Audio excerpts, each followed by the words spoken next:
Bom dia, paz do Senhor, meus irmãos. Amém? Tá baixinho. Bom dia. Bom dia. Bom dia, paz do Senhor. Vamos orar para começar mais um culto? Bendito Deus, nosso amado Pai, nós te agradecemos, Senhor, porque a tua graça e misericórdia nos presenteia, porque o Senhor nos livra, Pai, daquilo que nós merecemos, Deus, nos dando graça, nos dando aquilo que nós não merecemos, Pai. Obrigado, Senhor, porque a cada manhã o Senhor renova as suas misericórdias, porque o Senhor nos inspira, nos capacita, nos abençoa e nos livra, Pai. Deus, o Senhor é a fonte de toda autoridade nesse universo, Senhor, e de toda autoridade nas nossas vidas e na nossa igreja. Nós queremos declarar isso nesta manhã em nome de Jesus. Pedir, Pai, que o Senhor revele, Senhor, nos nossos corações aquilo que não te agrada, nossa intenção, os nossos fazeres, os nossos pensamentos, aquilo que te afronta, Senhor, que não está de acordo com a tua vontade, com a sua natureza, que o Senhor nos revele, nos perdoe e nos afasta, Senhor, do caminho da perdição, no nome de Jesus. Nós precisamos de Ti, Pai. Nós precisamos cada vez mais do Senhor. Pedimos, Deus, esteja na nossa companhia, nos inspira, nos abençoa, Pai, em mais esse domingo, Senhor, porque o Senhor é fiel e nós te louvamos e te agradecemos em nome de Jesus. Amém. Amém? Amém. Bom dia, e aqui estamos nós novamente falando em julho sobre multiplicação. Falando sobre multiplicação cristocêntrica. Eu falei um pouco sobre isso no primeiro domingo do mês, depois o Mário falou mais um pouco, o pastor Esther falou mais um pouco, e aí eu estou aqui de novo. O julho ainda não acabou, é o quarto domingo, e eu estava na escala para falar mais um pouco sobre multiplicação cristocêntrica. Eu já disse no primeiro domingo do mês que eu prefiro o termo em inglês, né? Não querendo ser metido de verdade, mas Christ Compelled Multiplication é melhor, eu acho, do que cristocêntrico. Dizer que Cristo compele, né? Uma multiplicação inspirada, incentivada, fomentada, encorajada por Jesus, mostra bem como que Jesus moldou o seu próprio ministério aqui na terra. Nós falamos sobre isso, né? Que ele escolheu investir muito em poucas pessoas para que essas pessoas fizessem discípulos e esses discípulos fizessem discípulos e assim por diante, vida gerando vida. Essa foi a forma que Deus escolheu para que o evangelho chegasse um dia no Japão e do Japão viesse para o Brasil e aqui formasse uma família ministerial chamada Metodista Livre, Concílio Nikkei, e alguém chegasse em você. E aí a história você já tem, não preciso eu te contar. Mas hoje nós vamos falar um pouco de história. Multiplicação cristocêntrica é dos cinco valores distintivos, né, dos metodistas livres que nós estamos estudando, né? Então o primeiro deles, só para fazer uma recapitulação no começo, o primeiro deles é God-given revelation, é isso? Revelação dada por Deus? Santidade é o primeiro, então volta. O primeiro é santidade, o segundo é revelação dada por Deus, o terceiro é justiça dirigida por amor, o quarto que nós estamos agora, multiplicação cristocêntrica, e o quinto valor distintivo é cooperação, né, colaboração entre os santos, né, dos santos. Então nós estamos no quarto. Desses cinco, o pior é esse aqui que a gente está falando agora.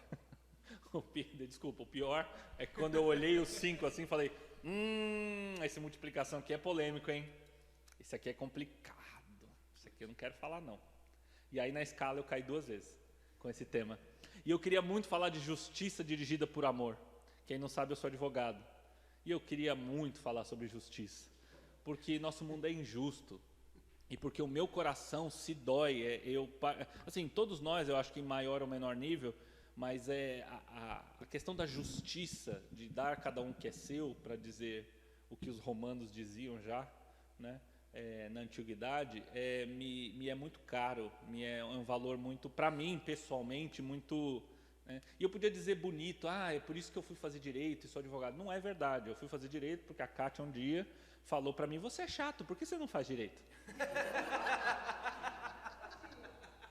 E aí eu estava lá, com o moti na mão, por que não? Né? E aí eu fiz vestibular, passei e fiz direito. Então, essa é a bela e linda história da minha carreira, entendeu? Foi por isso que eu fiz direito.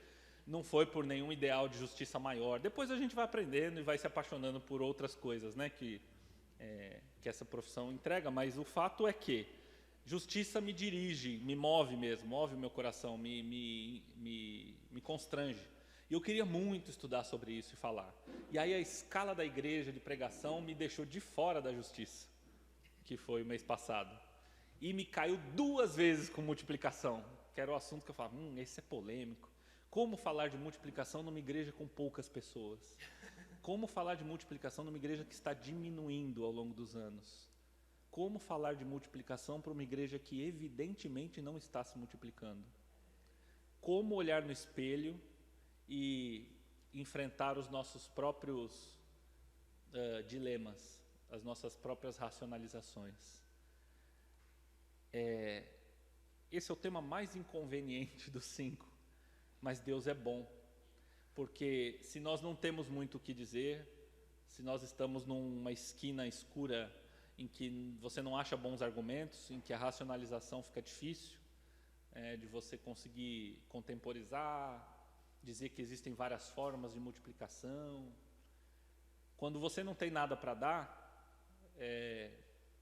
eu disse isso no primeiro domingo, eu continuo dizendo, me sinto vazio, me sinto absolutamente desequipado para falar sobre coisas relacionadas à multiplicação. Porque eu mesmo, se olhar fruto de discípulos que produzem discípulos, né? O pastor Esther falou que há igrejas que não batizam o membro se um discípulo dele não fizer um outro discípulo. Isso é na Coreia? Coreia, né?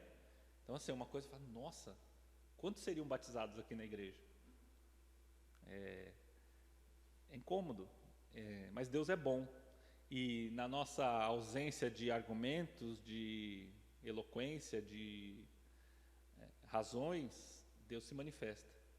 E Ele se manifestou, graças a Deus, mais uma vez. Eu queria compartilhar com vocês as coisas que Deus tem falado no meu coração. Antes disso, eu quero pedir para o grupo de louvor nos ajudar e a gente começar cantando uma música. Que a voz de Deus, que falou comigo num período de 2 horas ontem à noite, falei para a Kátia, foi rápido fazer a mensagem, porque foi uma sessão de espancamento, né? Eu apanhei bastante, falei, não, tá bom, chega, tá bom? Já tá bom para botar no papel.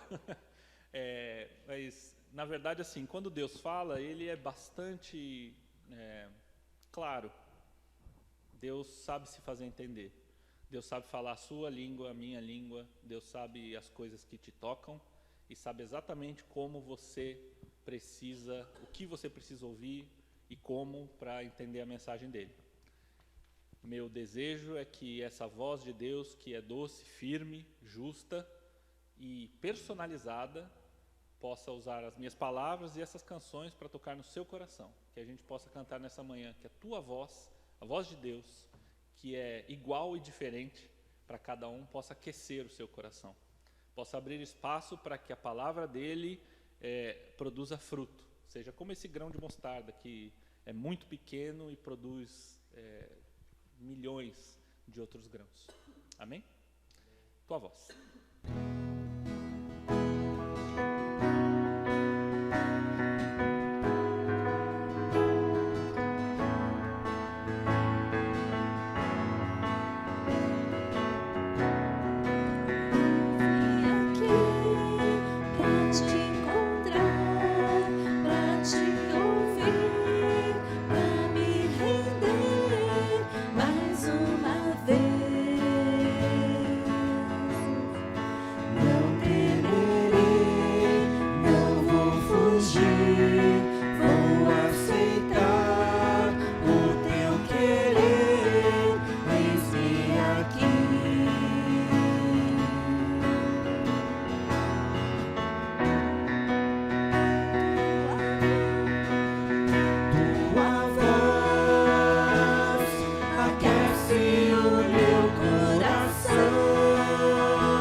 de novo e mais uma vez, mudando meu coração ao teu. Essa é a nossa oração, Senhor.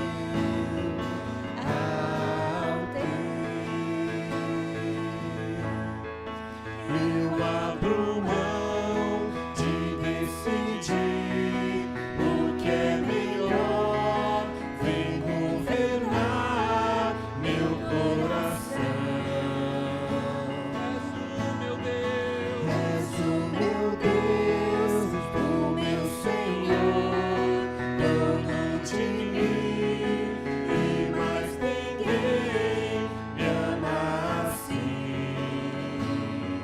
Ninguém me ama como o Senhor ama, Senhor. Manifesta, Senhor, o teu amor. Tua voz aquece o meu coração,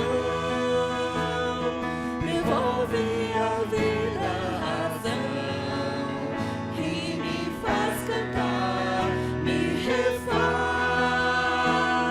de novo e mais uma vez, mudando meu coração ao teu,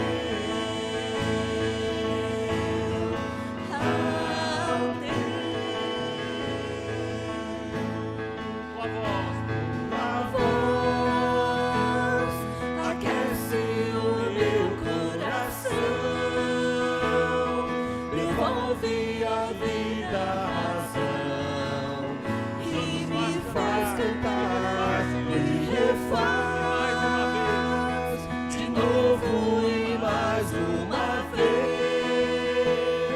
mudando meu coração ao teu,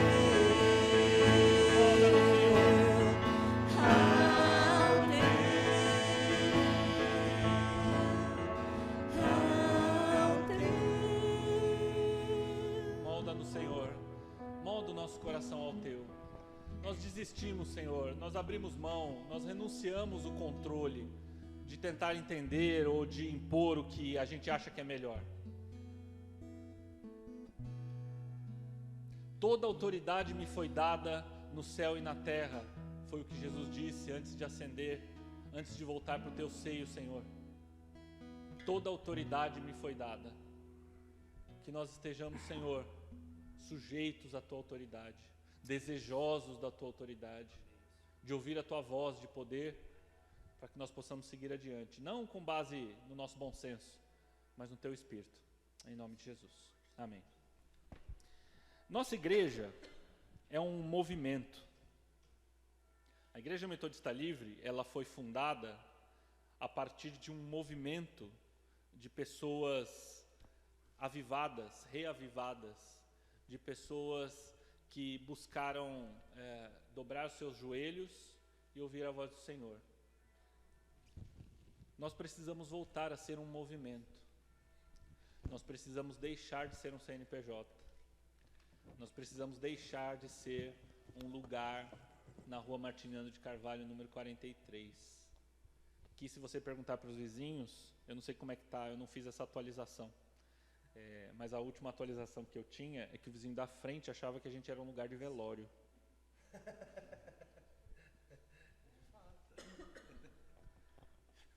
Tem verdades que são inconvenientes, é por isso que eu não queria falar de multiplicação. Porque a gente não consegue, hoje em dia, impactar o nosso vizinho de parede aqui, ó. Se você bater aqui, não vou pedir isso para você, porque é domingo de manhã, a pessoa deve estar assistindo Fórmula 1. Ou não, né? Eu estaria. Mas se você bater aqui na parede, você vai incomodar um vizinho, que eu não sei o nome. E que é o mesmo vizinho, o mesmo prédio há, sei lá, quantos anos. Antes mesmo, a gente tem aqui na Avenida Brigadeiro, Teatro Nissi, que mudou de nome, né, para Teatro Nissi, tem uma peça, que é Rua Azusa, que é uma peça, eu não sei se é exatamente da Comunidade da Graça, mas eu sei que tem muita gente da Comunidade da Graça, inclusive o pastor Ademar de Campos, eu acho que na estreia, ou uma parte. Tem muitos atores aí cristãos. Eu lembro até do Dani, quando você não estava aqui na Liberdade, ele me ligou e falou assim, olha, a turma precisa de um lugar para comer, né? E a gente até conversou sobre isso, né? O pessoal no começo. Aí veio a pandemia logo depois, né? Enfim, mas para quem não sabe, o episódio da Rua Azusa é conhecido como o episódio fundador do pentecostalismo, né? Do movimento pentecostal, de um reavivamento espiritual que deu origem depois a várias igrejas, né? Mas bem antes desse movimento, desse avivamento da Rua Azusa, Vivian Dake era uma pregadora metodista livre e ela tinha lançado um movimento chamado Pentecost Band, na verdade uma banda, isso lá em 1882 nos Estados Unidos. E esse ministério ele era muito simples, ele normalmente era formado por alguns músicos, 3 ou 4 músicos, e eles tocavam. Então eles iniciavam um encontro na rua e faziam um culto à tarde, e só. E o Benjamin Titus Roberts, que é o nosso fundador da Igreja Metodista Livre, que era leigo, né? Ele gostava muito, ele observava esse movimento dessas Pentecost Bands com bastante interesse. Ele escreveu em 31 de julho de 1885, abrindo aspas, organize suas bandas, lance-as, sejam tão agressivos quanto o exército da salvação, mas com maior santidade, mais sérios e focados sobre o trabalho. Deixem o Espírito Santo tomar os tamborins para atrair as pessoas. Não devemos deixar a Igreja Metodista Livre se tornar uma imitação fraca da M.E. Church. Eu não sei qual é a M.E. Church, mas a verdade é que ele disse, não vamos ser uma imitação de um movimento. Nós temos uma coisa original e que Deus tem usado, essas Pentecost Bands. Então, deixa a banda tocar. Isso dizia B.T. Roberts. Em 7 anos, 30 bandas estiveram trabalhando com um grande número de mulheres. As primeiras bandas, a Vivian Mulher, fez uma banda com 4 mulheres. Né? Então, tinha o dobro da quantidade de homens. As mulheres eram o dobro dos homens nesses movimentos. E o número total dos que trabalhavam nas bandas chegou a ser 125 pessoas, isso em 1892. Então, 10 anos depois, se multiplicaram as bandas e eram centenas de pessoas trabalhando nesse ministério simples, mas que causou um grande impacto. Isso é uma história grande, a história da Igreja Metodista Livre, a história do nosso próprio nascimento como denominação, como família ministerial. Só que histórias de avivamento, reavivamento, movimentos, lances que a gente fica na memória, eles acontecem em todo lugar, em todo tempo. E se nós somos uma igreja pequena e menor, talvez, cada vez, neste momento, né, neste 2022, nós somos uma igreja riquíssima em histórias. Nós temos muitas histórias. Eu vou fazer um corte aqui da minha pré-conversão para frente, mas da minha pré-conversão para trás tem muito mais história. E aí eu recomendo, aí nós temos alguns outros membros aqui na igreja que podem contar outras histórias. Né? Tem um aqui sentado aqui na escada ao meu lado esquerdo, Makoto, tem a Nair também, tem os próprios pastores, né, que em vários momentos da igreja vieram e depois foram encaminhados para outros lugares por Deus, enfim, tem pessoas aqui que tem mais história para contar para depois dessas, mas eu escolhi alguns lances da nossa igreja para falar aqui. Por quê? Porque o movimento Metodista Livre tem história, mas a Igreja Metodista Livre da Liberdade tem história. História de movimentos espirituais, história de Deus agindo nos nossos corações e da nossa igreja agindo no coração de outras pessoas, formando discípulos. Não para nosso orgulho, mas para a honra e glória de Deus. Isso aconteceu. A vaquinha para esse templo aqui. Eu não estava na igreja, por isso que eu disse que é minha história pré-conversão. Mas foi muito perto de eu me converter. Porque quando eu me converti, a igreja tinha acabado de vir para cá. Eu me converti em outubro de 96. Se eu não me falha a memória que o Makoto me transmitiu, é 95, né, Makoto, que a gente veio para cá? Foi 95, né? E em 1995 a gente veio para cá, e isso foi precedido por um grande movimento da nossa igreja. Um movimento de arrecadação. Aí eu lembro da fita cassete que eu ouvi, Projeto Liberdade, com Liliane ao saxofone. É verdade, a de Mills, não é? tinha, quem mais? Antônio Sérgio tocava baixo no Projeto Liberdade? Acho que era Antônio Sérgio, não era? Que morava aqui na Humaitá, na Irlanda. Enfim, então a gente vendeu fitinha, né, para arrecadar fundos. O pessoal do Jardim Planalto, né, e aí está logo aqui em seguida. Quando eu entrei na igreja, a gente tinha acabado de vir para cá e o Jardim Planalto estava no seu processo final de emancipação. A igreja já tinha achado um local para a igreja, que acho que até hoje é o mesmo local, né, lá da igreja, e a gente já estava investindo naquele templo para os irmãos que vinham do Jardim Planalto, lá na Zona Leste de São Paulo, para cá toda tarde, fazer um culto vespertino aqui, né? Foi o culto onde eu comecei a aprender a tocar violão, com meses de convertido, né? Antes de ser batizado, porque a Paula, a irmã do Pablo, ela não deixou eu ser batizado no primeiro ano, ela achou que era cedo demais. Eu me converti em outubro, ela falou, não, você me zoava na escola outro dia, porque eu era crente, e o batismo era sempre no final do ano, né, dezembro, aí depois a gente mudou essa data, mas era no final do ano. E eu falei, Paula, me converti, a tia Nair falou, para ir para o céu, passaporte, você precisa de passaporte é aceitar Jesus como Senhor e Salvador. Aí eu fui lá em casa, dobrei o joelho e me converti, numa quarta-feira de outubro de 96, porque eu falei, a tia Nair vai me cobrar. Eu preciso fazer alguma coisa, senão ela vai falar, e aí, Willis, com a vozinha lá, eu não fiz nada ainda. Enfim, mas foi uma coisa, a minha conversão foi uma coisa rápida, apaixonante, foi arrebatadora, porque eu já estava em busca de Deus, e Deus me pôs aqui. Então a minha história com essa igreja se confunde, eu já falei isso para muita gente, porque é a história, eu ia aqui na Igreja do Carmo, nada contra os nossos irmãos católicos, né? Eu ia e buscava Deus lá, de verdade, eu ia nas reuniões de oração, eu e algumas senhorinhas, o padre ficava falando, não, tem um jovem aqui, ele ficava muito feliz, muito legal. Né? Que esteja bem aquele padre, não sei se ele está vivo ainda, mas eu buscava Deus de verdade, Deus sem placa. Se há um Deus, eu quero encontrá-lo. E ele falou, tá bom, eu estou aqui, só que é lá que eu vou me manifestar, aqui, nesse lugar. Enfim, fecha parênteses.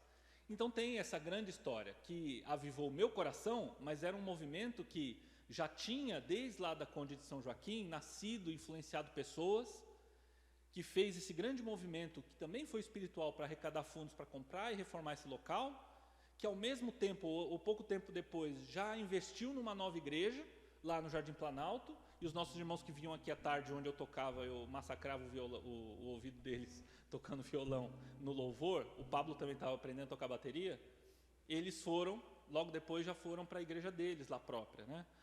Depois disso, uns anos depois, eu não sei se o pastor Nelson era pastor da igreja naquela época, né?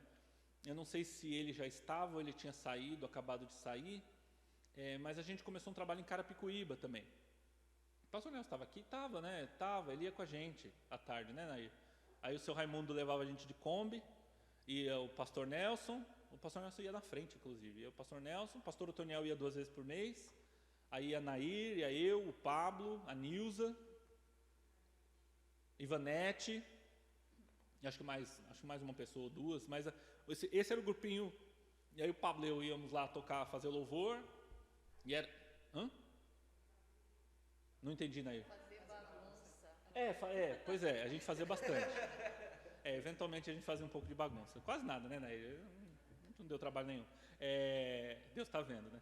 E a gente ia, acabava o culto aqui de manhã, a gente almoçava, pegava a Kombi, né? O seu Raimundo levava a gente de Kombi para Carapicuíba, a gente fazia uma escola dominical, acho que era 4 horas da tarde, das 4 às 5, uma coisa assim, depois fazia o culto, em seguida fazia um culto, acabava lá pelas 6, 7 horas da noite, pegava a Kombi de volta e, né, voltava para São Paulo de Kombi. E a gente fez isso há alguns anos. E lá, foram quantos anos, né? 10, tudo isso? Não, mas acho que eu parei antes, então. Nossa, eu não lembrava que era tanto tempo. Mas a gente ficou um bom tempo fazendo isso, né? E a igreja investiu naquele trabalho de Carapicuíba, e várias famílias lá receberam Jesus. A característica, pelo que eu me lembro, eram mulheres, né? Então eram algumas mulheres que se converteram e começaram a ir na igreja, e essas mulheres levaram seus filhos e filhas. Então essa era a característica. A gente orava muito pelos maridos, né, das mulheres, Rita, Maria, a gente orava muito pelos maridos delas, porque elas oravam para que eles se convertessem, para que eles recebessem Jesus, e a gente estava naquele trabalho ali, e aí aquele trabalho parou, depois de um tempo, aí acho que o pastor Otoniel lá em Pinheiros assumiu o trabalho, continuou indo algumas vezes e acho que agora parou de vez mesmo, né? A gente teve algumas dificuldades lá. E depois teve os nossos jovens, começaram com meninos, mas depois meninas aqui do bairro. A gente fez um EBF, encheu de criança e as crianças teimavam em não sair. E não saíram e aumentaram. Né? Pastor Jorge já estava aqui pastoreando a igreja. E vieram muitas crianças, né? E essas crianças viraram adolescentes. E aí eles tomaram a igreja com as suas vozes, com a sua bagunça, com as suas conversões, com o movimento de muitos batizados todo ano, não é mesmo? E aí o Juan veio apareceu ali numa dessas, né? 2011, eis que surge Juan Carlos aqui, que vos fala e vos canta também, né? E hoje o Juan Carlos está aí indo pro... Pode falar? Três? Ou não? Sim, pode falar. Está indo pro terceiro filho.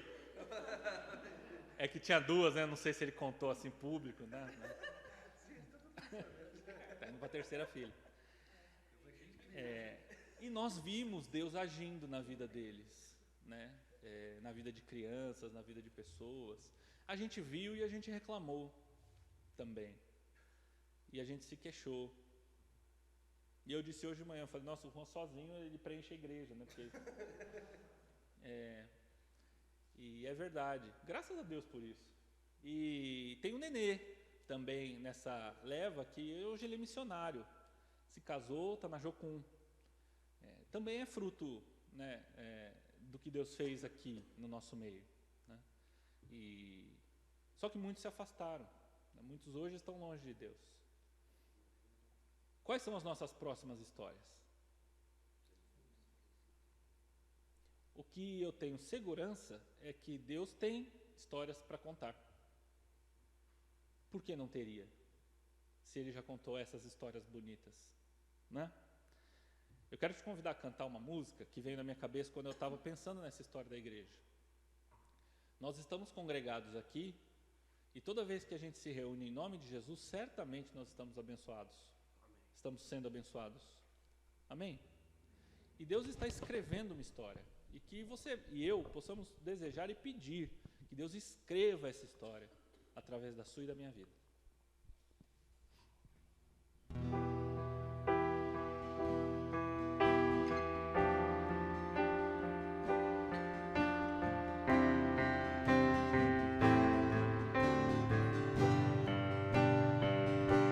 Estamos todos congregados aqui, certamente abençoados também. Há um clima, uma esfera de amor, uma força que se move entre nós. Algo novo Deus está por fazer com este povo a quem muito quer bem. Seu Espírito Ele vai derramar, uma igreja forte edificar, pra louvor de tua glória. Vem, Senhor, tua história escrever através das nossas vidas. Teu querer desejamos, cumpra em nós os teus planos. Vem, Senhor, e reina hoje aqui. Estamos todos congregados aqui, certamente abençoados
veio antes.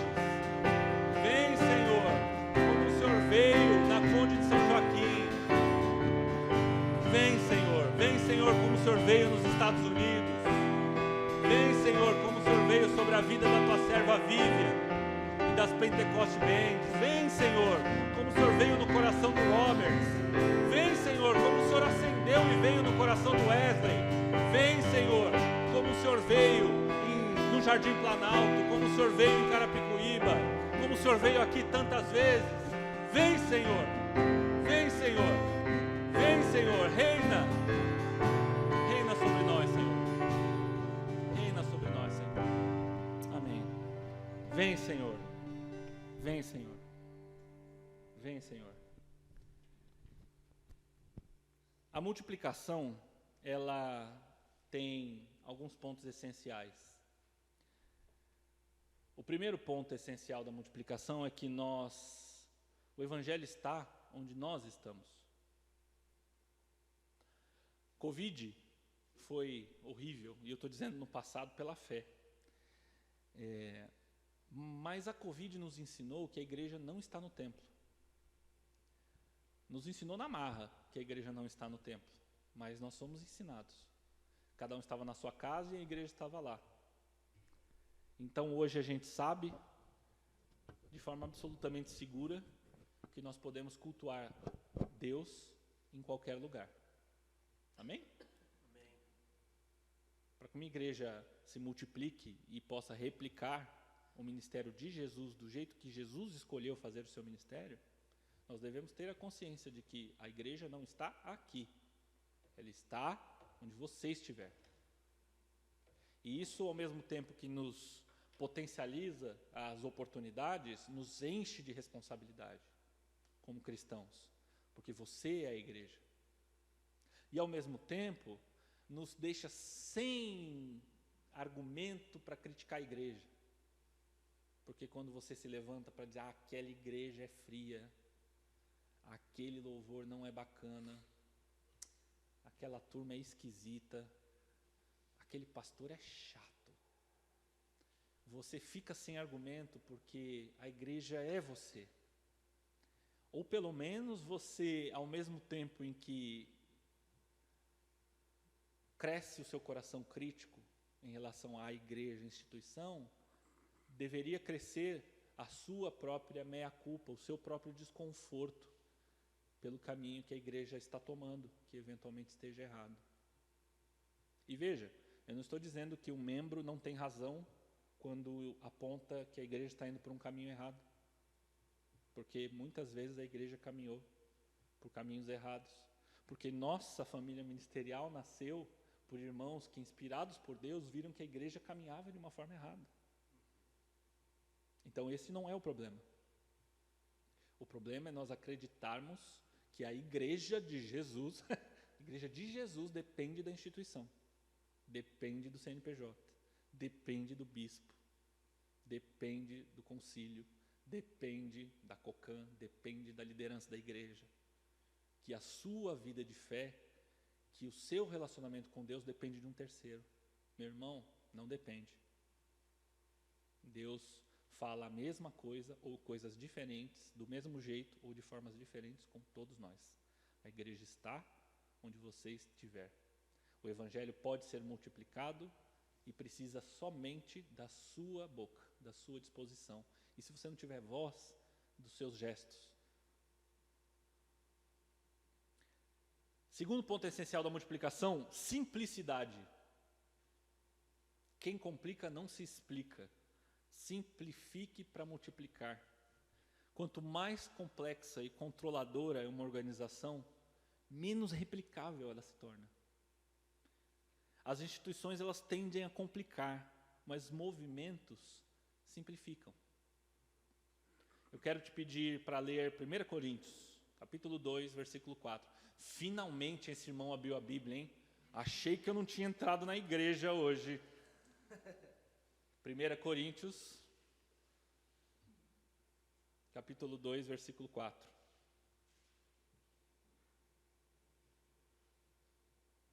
E a minha palavra e a minha pregação não consistiram em palavras persuasivas de sabedoria humana, mas em demonstração de espírito e de poder. Eu vou repetir, 1 Coríntios 2:4. E a minha palavra e a minha pregação não consistiram em palavras persuasivas de sabedoria humana, mas em demonstração de espírito e de poder. Isso foi Paulo falando aos coríntios, que o ministério dele não era baseado naquilo que ele sabia. E vamos lembrar, Saulo de Tarso era um homem bem nascido, culto, poliglota, viajado, profissional, não era um parasita, não dependia dos outros para viver, ou se esforçava para ter a sua própria profissão. Saulo de Tarso era um homem que seria um grande expoente na sua sociedade, como foi, sendo cristão, se não fosse cristão. Seria uma celebridade, mesmo que Jesus não o tivesse alcançado. Paulo renunciou a tudo isso para dizer: a minha pregação não vai ser travada em discussões teológicas intermináveis com os doutores da lei. Deus vai se manifestar e vai pregar o seu evangelho através do seu poder, que tem operado em mim. Isso Paulo disse. Simples. É exemplo, mais do que argumento, mais do que razão. Mais do que palavras ou junto com palavras, é vida. Vida simples, multiplica. Terceiro ponto da multiplicação cristocêntrica. Então, primeiro, eu gosto de fazer recapitulações. Primeiro, o evangelho está onde você estiver. Segundo, simples. 3, todos tocam.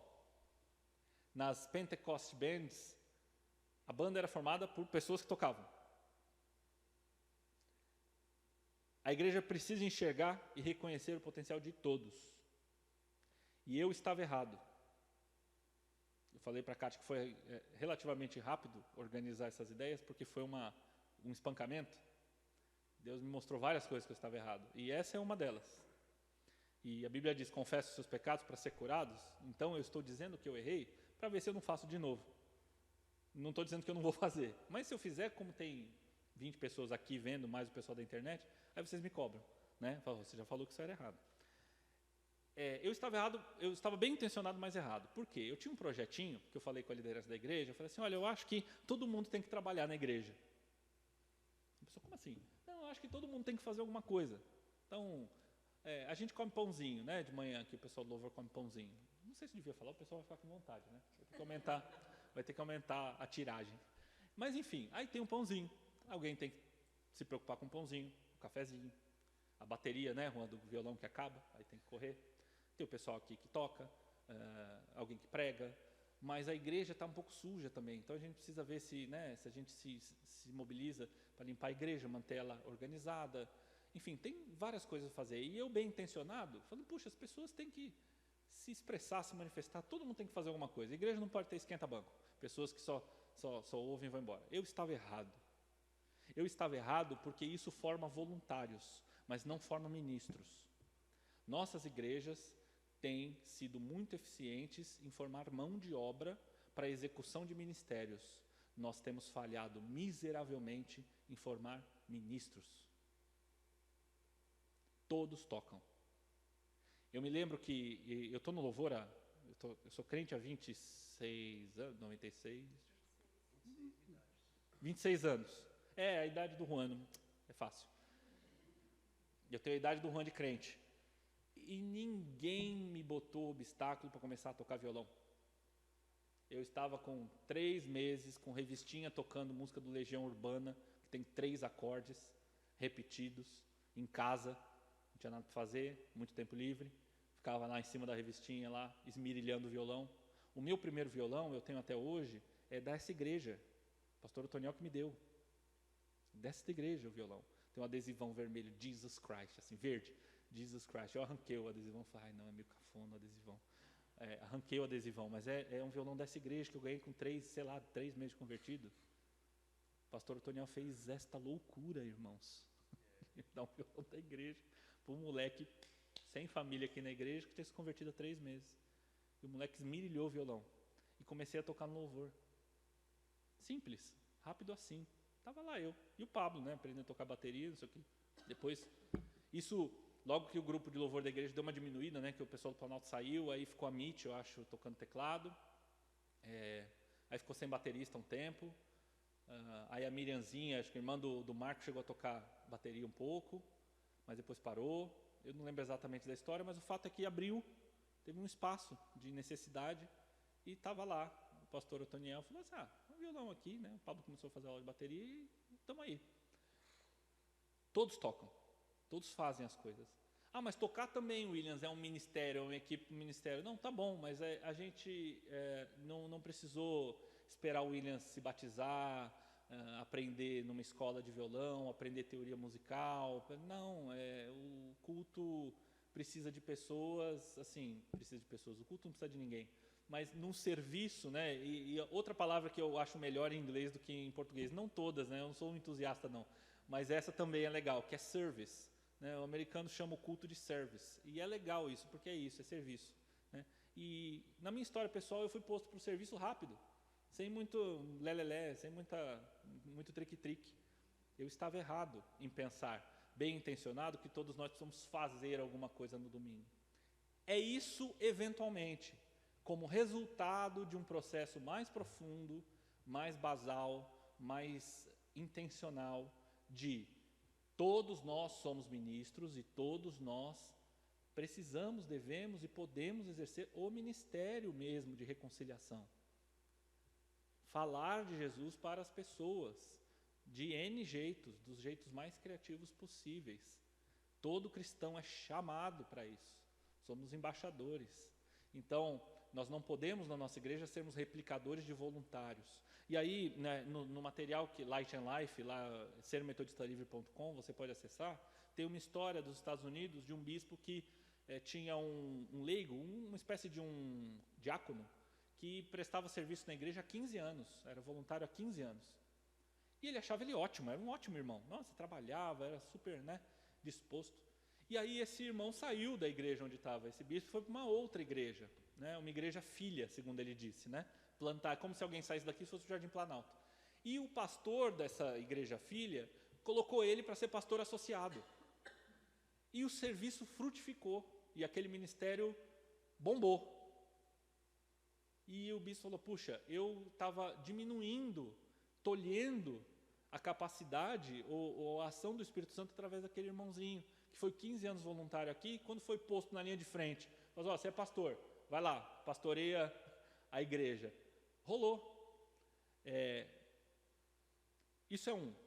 Outro erro que eu vejo hoje é enxergar com a minha cabeça os chamados de Deus.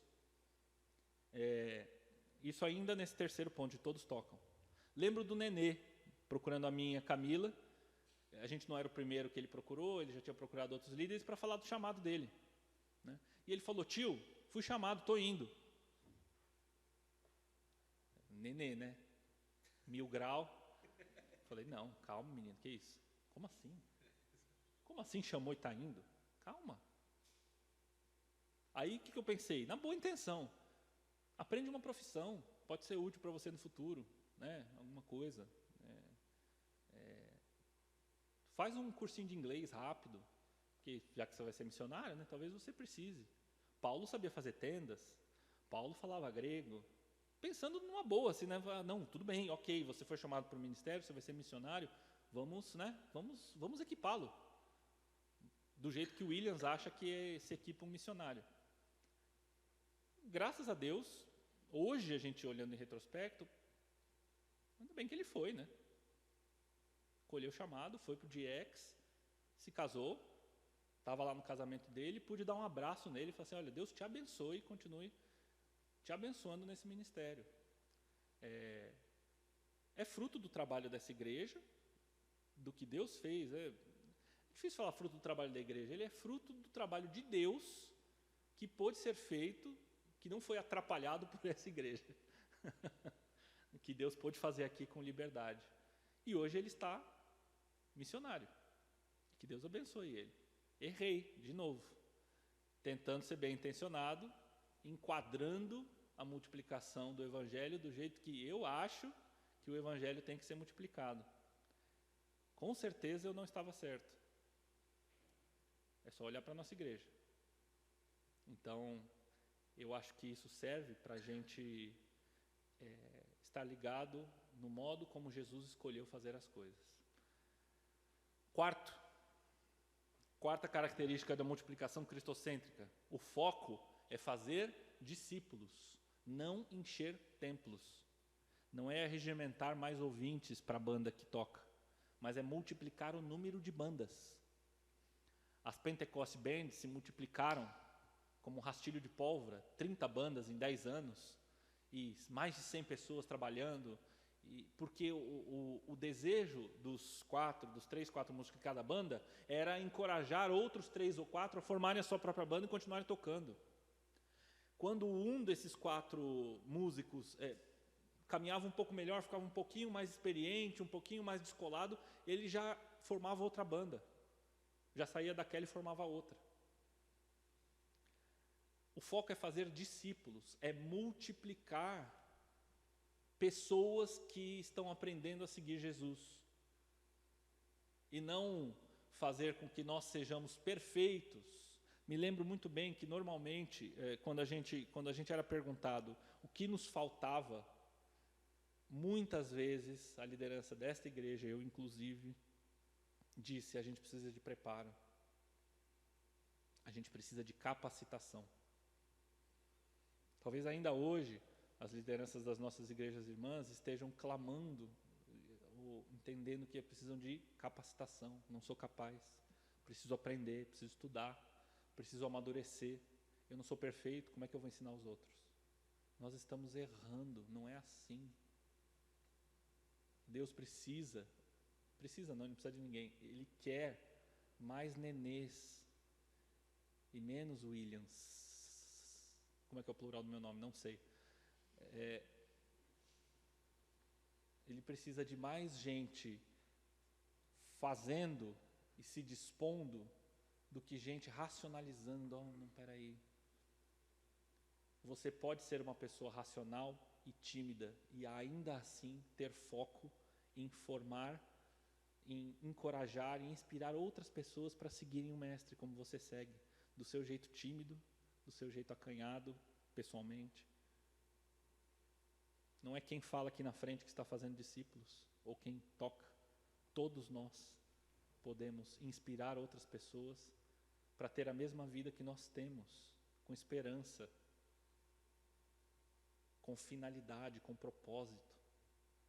As pessoas hoje estão sem propósitos nenhum. Elas caminham como ovelhas sem pastor. Jesus viu isso. O pastor Esther falou semana passada. Jesus passou no meio deles, e não só passou, como a gente passa de carro com vidro fechado, às vezes no farol. Ele viu. E quando ele viu, ele se compadeceu. Nós precisamos ver que o mundo precisa de Jesus. E você tem. E você tem. Quinto, paixão ardente. Isso aí. A fé, a disposição de coração genuína, quente, alastra. Quando você está de bom humor, você deixa as pessoas ao seu lado de bom humor. Ou pelo menos deixa a pessoa carrancuda de mau humor meio, né? Ah, eu não vou ficar de mau humor porque ele está tão de bom humor. As pessoas ficam de bom humor. Algumas coisas inspiram você.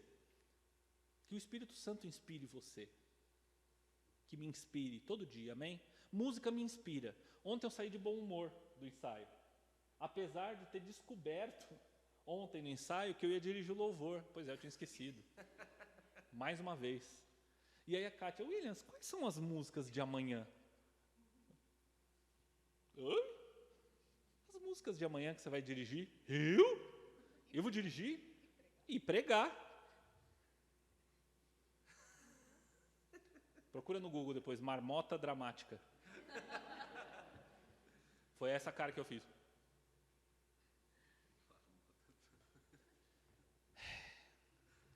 Mas música me inspira e eu saí daqui de super bom humor.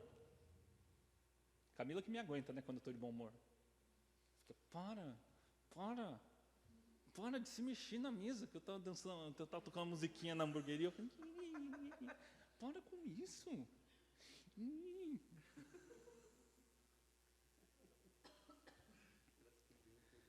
Deus nos chama a ter uma vida quente, uma vida bem-humorada, uma vida ardente, um desejo genuíno de fazer as coisas ao nosso redor melhores. Jesus melhorou a sua vida, sim ou não? Pergunta simples. Sim, mesmo. Cite aí, dentro de você, cite exemplos. Não precisa dizer aqui alto, não. Eu desafio você a pensar nisso, de forma sincera e genuína. Jesus mudou a sua vida para melhor, mesmo, ou você está acostumado? Como era a sua vida sem Jesus? Eu nasci na igreja, você já ficou sem Jesus, em algum momento. Compare, lembre, puxa na memória e seja franco com você mesmo. A sua vida é melhor por causa de Jesus? Pensa bem antes de responder. Leva essa semana para casa essa pergunta. Digere ela com calma. E diga se a sua vida com e sem Jesus é diferente mesmo ou não. E em que nível. Põe isso na sua cabeça. Tira do subconsciente e joga para o consciente. Se a sua resposta, depois desse exame cuidadoso, sincero, for sim, a minha vida é melhor, então, meu irmão, vamos melhorar a vida dos outros? Se a nossa vida é melhor, qual é o benefício? O que te faz melhor? Ah, porque eu tenho vida eterna. Tá bom, como a sua vida eterna tem se manifestado na vida do seu vizinho? Na vida do pessoal do seu trabalho? Na vida da turma que estuda com você? Na vida do seu marido, da sua esposa, dos seus filhos, netos? Como a ressurreição de Jesus e a sua esperança de vida eterna fazem diferença para você e para quem está com você? E que essa paixão, esse desejo, essa vontade de ver as coisas melhores, ver a vida das pessoas melhores, como que um país cristão como o nosso é injusto como o nosso? Como que pode um país que tem mais de 60% das pessoas que dizem que seguem Jesus, sejam católicos ou crentes, tem gente passando fome num país desse? Como que um país que tem, e aí meus irmãos, eu não quero ser polêmico, mas que tem uma bancada dita evangélica, perpetua e permite injustiça? Nós estamos escondendo a nossa vela. A lâmpada, que tem que ficar no alto, está debaixo de uma mesa. Nós precisamos nos encher de paixão, da mesma paixão que Cristo teve por você e por mim, a ponto de ir para a cruz, mas a mesma compaixão e empatia que ele teve dos desvalidos, daqueles que andavam como ovelhas sem pastor, dos cegos, da mulher doente, que tinha um fluxo sanguíneo que não parava há anos. Jesus se compadeceu. Jesus nos ensinou a não olhar para as circunstâncias, porque as circunstâncias vão nos desanimar, como para o Jairo. A filha dele já estava morta. Jairo, não incomoda mais, já era. Não tem mais o que fazer. O que Jesus disse? Relaxa, fica de boa, que é o não temas, né? Então que a gente possa confiar e se apaixonar pelo ministério. E aí eu quero te convidar a ficar de pé e a cantar essa próxima música. Senhor, te quero ouvir sua voz.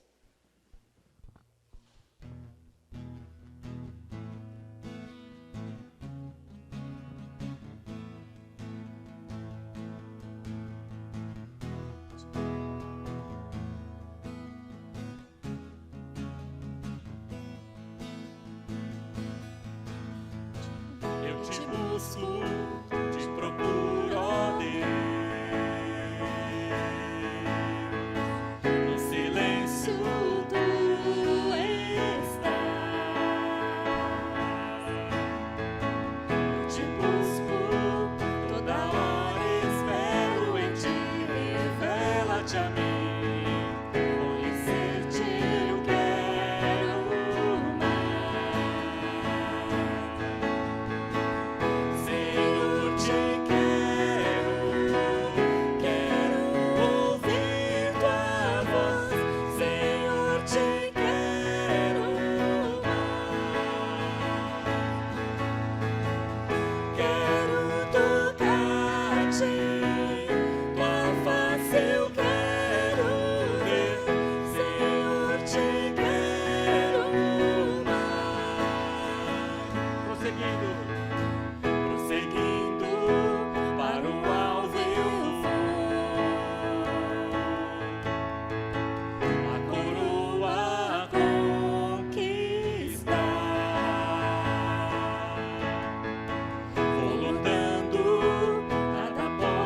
seguir, conhecer-te eu quero mais. Senhor, te quero.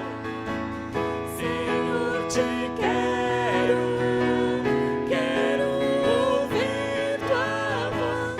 Senhor, te quero mais. Quero tocar-te, Senhor.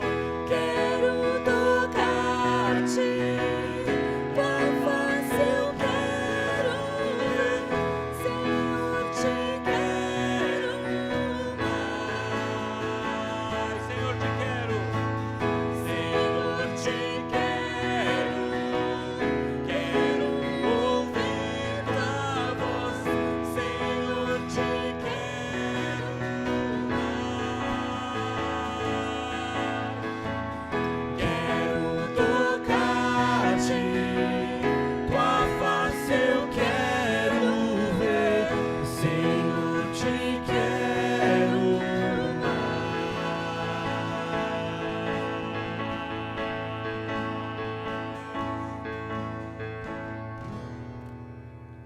Nós te queremos, Senhor, mais e mais. Queremos ouvir a tua voz, queremos prosseguir para o alvo, queremos conquistar a coroa, completar o bom combate, afirmar Jesus, que há de nos afirmar também perante o Pai naquele dia. Nós te louvamos, Senhor, em nome de Jesus. Amém? Pode sentar e nós já vamos caminhando para o fim da nossa reflexão. Então, essa multiplicação, ela tem essas características.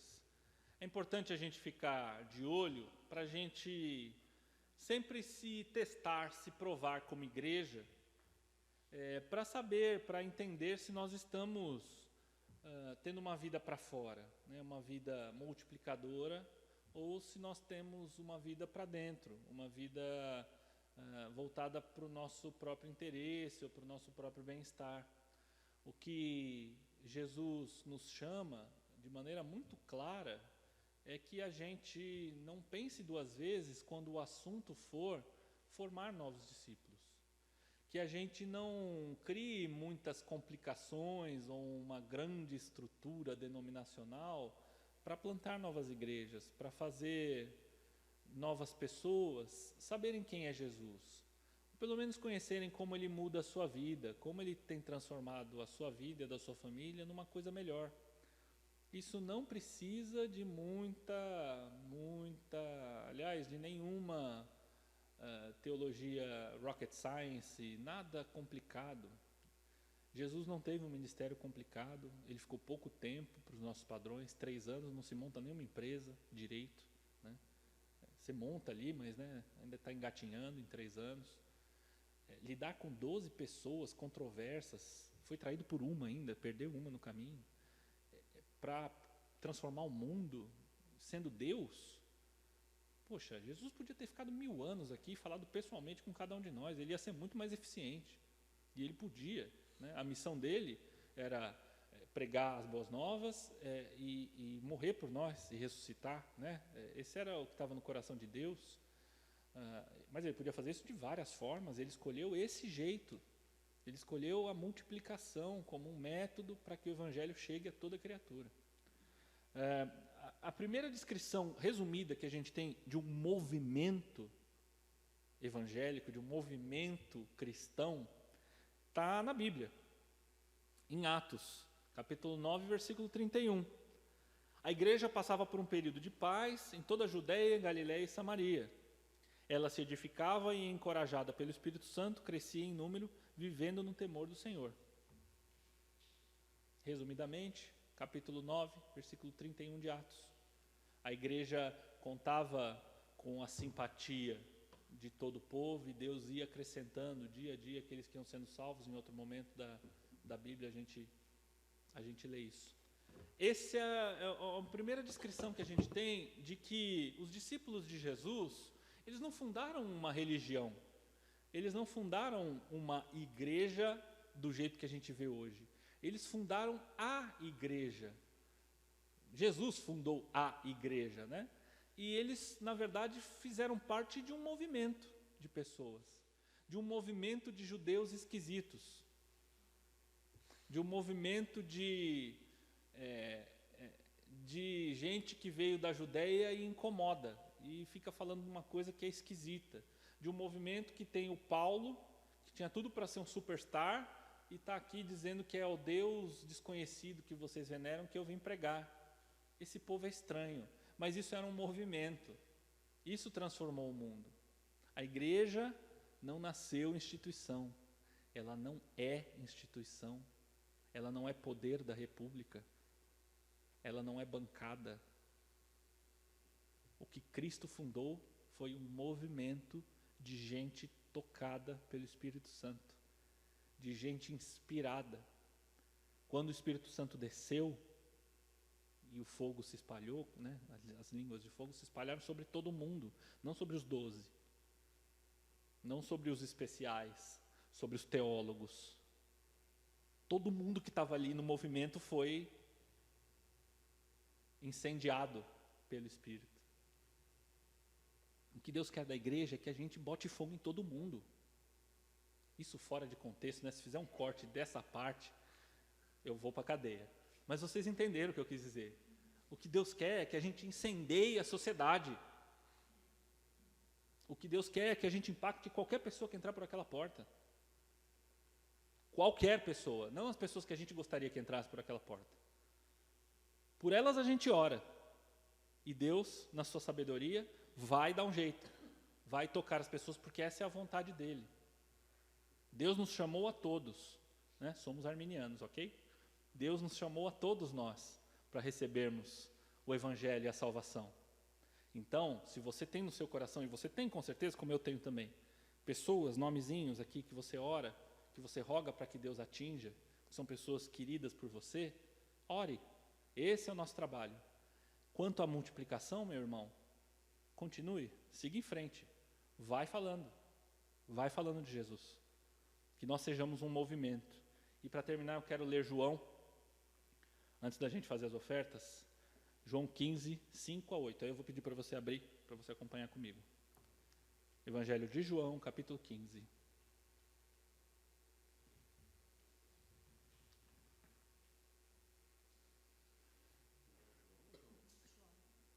João 15, versículo 5. Amém? Eu sou a videira, vós as varas. Quem está em mim e eu nele, esse dá muito fruto, porque sem mim nada podeis fazer. Se alguém não estiver em mim, será lançado fora, como a vara, e secará. E os colhem e lançam no fogo, e ardem. Se vós estiverdes em mim, e as minhas palavras estiverem em vós, pedireis tudo o que quiserdes, e vos será feito. Nisto é glorificado o meu Pai, que deis muito fruto, e assim sereis meus discípulos. Nós não podemos ser crentes se nós não multiplicarmos. Eis a notícia que Deus me deu, que tem dado para os nossos irmãos, mas me deu de uma forma muito clara ontem. Williams, a Igreja da Liberdade está encolhendo. Mas sabe o quê? Vocês não vão poder continuar sendo Igreja da Liberdade se vocês não multiplicarem.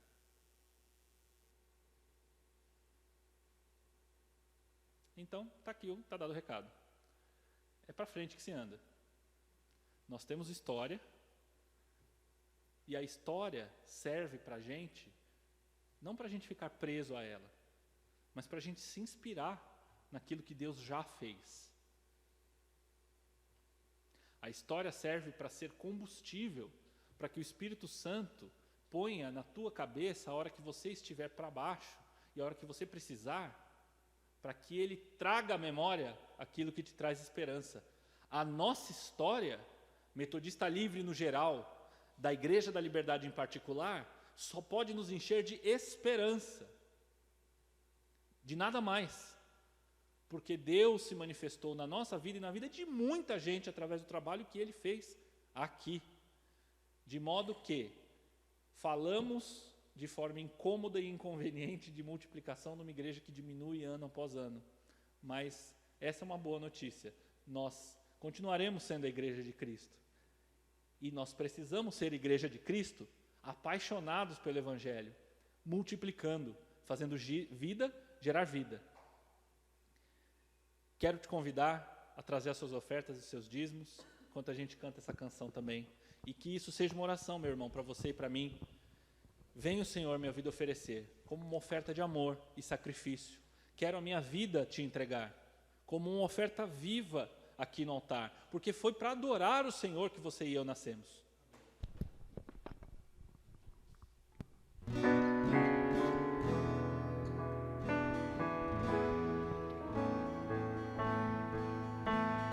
Vem o Senhor minha vida oferecer,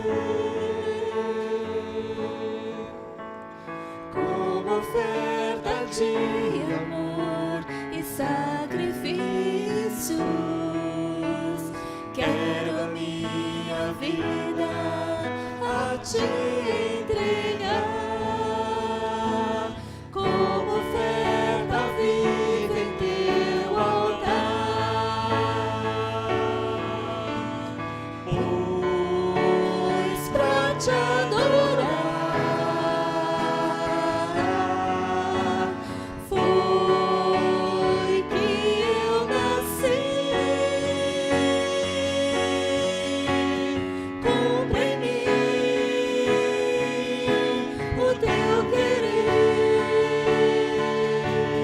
faça o que está em teu coração, e que a cada dia eu queira mais e mais estar ao teu lado, Senhor. Pois para te adorar foi que nós nascemos, Senhor. Pois pra te adorar foi que eu nasci. Cumpre em mim o teu querer, faça o que está em teu coração, e que a cada dia eu queira mais e mais estar ao teu lado, Senhor. Que a cada dia, Senhor, E que a cada dia eu queira mais e mais estar ao teu lado, Senhor. Estar ao teu lado, Senhor.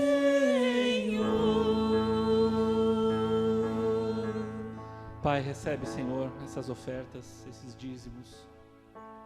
Recebe, Senhor, as nossas vidas. Recebe, Senhor, o nosso ministério, Pai. Recebe, Deus, nossa disposição, nossos corações quebrados. Recebe, Senhor, a nossa cabeça limitada, Deus, a nossa visão curta, Pai. Acolhe-nos, Senhor, nos teus braços. Acolhe, Senhor, esses dízimos, essas ofertas. Santifica, Senhor, separa para ti, multiplica, Deus. Multiplica, Senhor, também o teu Espírito Santo no nosso coração, para que nós possamos multiplicar o Evangelho, para que nós possamos multiplicar a ação do teu Espírito Santo. Deus, o mundo precisa de ti, nossas famílias precisam de ti, a nossa sociedade doente precisa de ti, Senhor. Os pobres precisam de ti, Pai. E não só pobres de dinheiro, mas pobres de alma, de espírito. Nós, Senhor, precisamos de ti, Pai. Porque sem Cristo nada nós podemos fazer. Vem, Senhor. Vem, Senhor. Toda autoridade te foi dada no céu e na terra. Toda autoridade é tua, Deus. E na pessoa de Cristo nós confiamos. E Jesus, que estará conosco todos os dias até a consumação dos séculos, há de nos encher dessa autoridade para fazer discípulos, para multiplicar vida. Deus, nós não estamos e não estaremos nunca preparados. O que nós podemos estar, Senhor, e estamos dispostos. Cumpra, Senhor, em nós o teu querer. Faça, Senhor, o que está no teu coração. Oh Deus, porque é para fazer a tua vontade que nós vivemos. Nós queremos te agradecer, Senhor, pedir que, pela tua graça, Pai, o Senhor não deixe essa palavra se apagar, ser sufocada, mas que ela possa produzir frutos no nosso coração, os frutos de justiça, de paz, os frutos que o Senhor quer que produza, Senhor. Pai, obrigado porque o Senhor é um Deus amoroso, cuidadoso, um Deus que tem cuidado de nós. Nós queremos, Pai, entregar esse tempo, esse domingo, essa semana que começa, Senhor, também nas Tuas mãos, Pai, porque é do Teu lado, Senhor, que nós temos a nossa fonte de vida e de vitória. Nós te agradecemos, Deus, em nome de Jesus. Amém. Amém. Amém, meus irmãos. Paz do Senhor. Eu vou chamar a pastora Esther para trazer a bênção. E os avisos que eu quero dar são três. O primeiro é que semana que vem nós vamos ter o culto junto com as nossas igrejas irmãs, online. Mas a nossa igreja é a responsável pelo louvor desse culto distrital, de modo que nós vamos transmitir o louvor daqui. Então, se você quiser vir também para cá para participar, você é muito bem-vindo, bem-vinda, tá? Mas a gente vai transmitir e esse culto vai ser online. Quem vai pregar, pastora, você lembra? Quem que vai ser o pregador? Marluce. E aí a gente vai ouvir a pregação aqui do telão, tá bom? Então, você está convidado ao nosso culto, mas ele é conjunto, dia 31, tá bom? Domingo que vem. Outros 2 avisos, Café Grão de Mostarda, Projeto A Marmita, se você quer ajudar com mão de obra ou com recursos. Sim, bem lembrado, antes de passar para o próximo aviso, o culto é um pouco mais cedo, é 10 horas. A gente faz aqui 10h30, então começa meia hora mais cedo, ok? Então, se você quiser vir até aqui, a gente vai começar o culto online às 10 horas, tá? Obrigado, Makoto. E, bom, a marmita, então, se você quiser ajudar financeiramente ou com trabalho, procure o Mário, procure a Esther, e aí você pode se informar de como pode ajudar também esse ministério.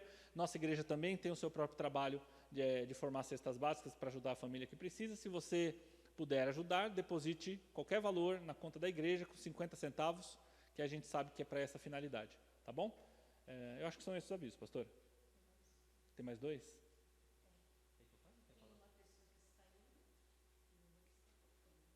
Sim, é verdade. É o aviso indo-vindo. Tem gente que está indo e tem gente que está vindo. Vamos começar com quem está indo? Então, quem está indo é a Lídia. Você conhece a Lídia? Também conhecida como Yumi, aqui nos corredores da igreja. Ela vai aqui do lado, aqui pertinho. Você passou ali em Atibaia? Sabe? Vira à direita, anda 100 mil quilômetros, sei lá quanto, e ela vai longe. Então, vamos orar por ela, né? Também, que ela está indo. Nós vamos enviar você também. E a gente ora por quem está indo, depois por quem está vindo? Pode ser? Ok. Então, a pastora vai orar pela Yumi que está indo? Sim. Quer falar? Acho que a Yumi devia falar alguma coisinha. Vocês não acham? Rapidinho. Só dizer para onde, quanto tempo fica, rapidinho, coisa assim, tum-tum. Né?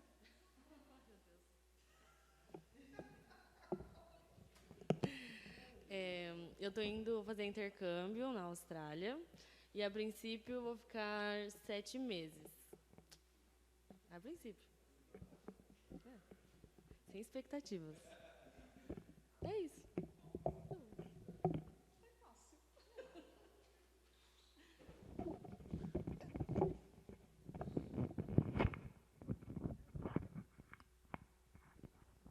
Convido a igreja para ficarem em pé, estender as mãos aqui e vamos orar pela querida Yumi.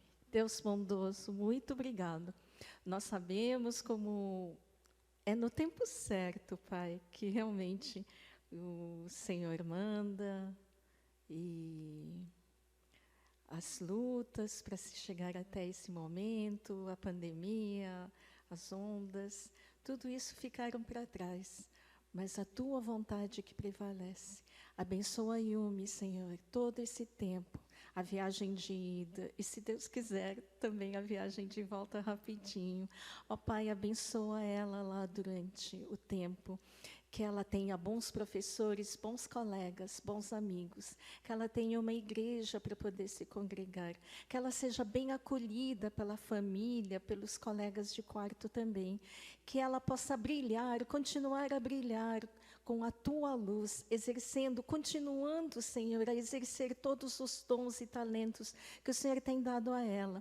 Ajuda a família também, a Miriam, Pai, quando a saudade vier, que o Senhor possa preencher o vazio do coração, que possa trazer boas memórias, que possam acumular, Senhor, um tempo bom, que fique, Pai, todos os ensinamentos que o Senhor deu a Yumi até hoje, e que ela possa multiplicar lá também.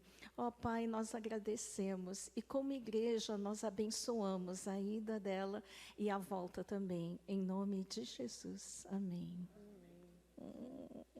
Deus te abençoe. Podem se sentar. Você quer falar a volta também? Ah, temos uma pessoa de volta. Êêê! Ah, igreja, pode bater palmas mais forte. Êêê! Pode vir, pastor Carmo. Uhul, uhul. Eu fiquei pensando se trazer a bolo, trazer a salgadinho, mas não, fica para uma.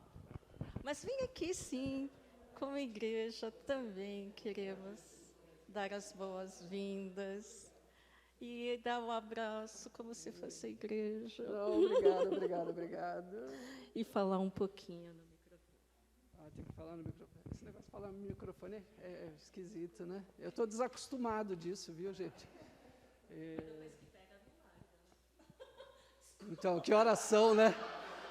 Eu tenho até meio-dia para largar o microfone, tá? Então, são 5 minutos. Alguém quer cantar? Eu queria dizer que foi um tempo bom, né? A gente saiu em dezembro, está voltando agora, era para voltar um pouco antes, mas Deus achou que era para voltar hoje. E depois da sua mensagem, eu tive certeza que era hoje mesmo, hoje. Esse foi um tempo que Deus falou bastante comigo sobre exatamente isso, né? Crescimento e multiplicação. Também carrego esse peso no coração de não ver a Igreja da Liberdade multiplicando, não ver a Igreja da Liberdade crescendo. Isso dói no meu coração. E eu saí no final do ano passado com o coração doído sobre isso e pensando, Deus, se o problema sou eu vou sair e aí o Senhor fica à vontade, né? Eu não sei se você já pensou assim, eu já pensei assim, sim. E Deus falou para mim que não é assim que funciona. E Deus me levou a estudar. Por que as igrejas crescem e por que as igrejas diminuem? Isso é um fato, que no Concílio Niquei nós não crescemos já há décadas. Eu estou falando de anos. Se você pegar as estatísticas do Concílio Niquei, você vai ver que nós não crescemos realmente, crescemos de maneira vegetativa. Então, alguém nasceu, né? Cresceu, batizou e acaba se tornando membro. Isso não é crescimento. Nem para o país isso é crescimento, né? Muito menos para a igreja. E Deus foi falando comigo e Deus me levou para um livro, né? Um livro que se chama Apocalipse. E durante esse semestre eu estudei Apocalipse com essa visão de crescimento. Não é primeiro momento que isso acontece na história da igreja. O Williams falou bastante de história, né? Eu estudei bastante história. A igreja metodista e a igreja metodista livre, ela é movimento por 3 coisas. E isso não sou eu que estou dizendo, isso quem diz é o fundador da igreja, John Wesley. John Wesley diz que a igreja só é movimento quando ela está fazendo 3 coisas. A primeira delas é se arrependendo. Eu queria que você gravasse essas 3 coisas, porque essas 3 coisas vão dirigir o meu ministério nesse próximo semestre. Então é bom que você grave isso no teu coração. Arrependimento. Quando não há arrependimento, não há crescimento. Deus não derrama sua bênção onde não há arrependimento, onde o coração é apenas um coração que se lembra e não consegue olhar para a história e se arrepender. A segunda coisa, é uma das que o Williams falou hoje, é fé. Quando não há fé, não olhamos para a igreja e acreditamos com fervor, né? Que uma das traduções para fé é fervor, é aquecimento, é o coração aquecido, que John Wesley falou tanto, né? Quando não há fé, quando a gente vem para o mesmo lugar e virou um CNPJ, gostei disso, né? Você não precisa ter fé para CNPJ. Olha, eu tenho ali alguém que é empresário em Sorocaba, ó, tem CNPJ. Não precisa ter fé para CNPJ. Mas para a igreja você precisa vir com um coração de fé. Eu acredito mesmo que Deus está aqui. Se eu não acreditar que Deus está aqui, não acontece nada. Não acontece nada, você pode esquecer. Arrependimento, fé. E aí vem aquilo que a gente sempre falou, né, de santidade. Gozado, né? Eu sempre achei que John Wesley colocou santidade em primeiro, mas não foi. Santidade é resultado, é o dia a dia, é a vivência, é fazer o meu melhor. Estava conversando com a Tiffany, né, sobre José. Sabe quantas vezes José do Egito orou? Você sabe que a história de José é boa, não é? Que o cara foi... Quantas vezes José orou? Isso mesmo, Kátia. Nenhuma. Nenhuma. Nenhuma. Mas você conhece alguém que viveu mais santidade do que José? O cara foi bom no que ele fazia. Eu queria deixar essas 3 coisas com você. Vá para casa. Movimento é quando acontece arrependimento, fé e vida de santidade. Senão não é movimento. Senão é só reunião. Hoje eu estou fazendo a minha saudação, depois eu vou te dizer as coisas que aconteceram na minha vida, né? Tem coisas que aconteceram que foram bem legais mesmo. Hoje eu moro de favor. Tenha dó do seu pastor. Seu pastor mora de favor. Hoje eu estou morando emprestado do meu filho. Meu filho, estou morando. Se o meu filho acordar de mau humor, por favor, assista isso e acorde sempre de bom humor. Se ele acordar de mau humor, eu e a minha esposa estamos na rua, né? Junto a mochilinha, que não tem onde morar. Muita coisa aconteceu.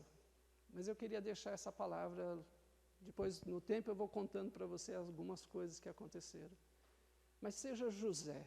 José é movimento. José não é instituição. Nem quando ele subiu para ser o segundo no reino, abaixo de Faraó, ele não fez uma instituição. Ele não fez um CNPJ. É movimento.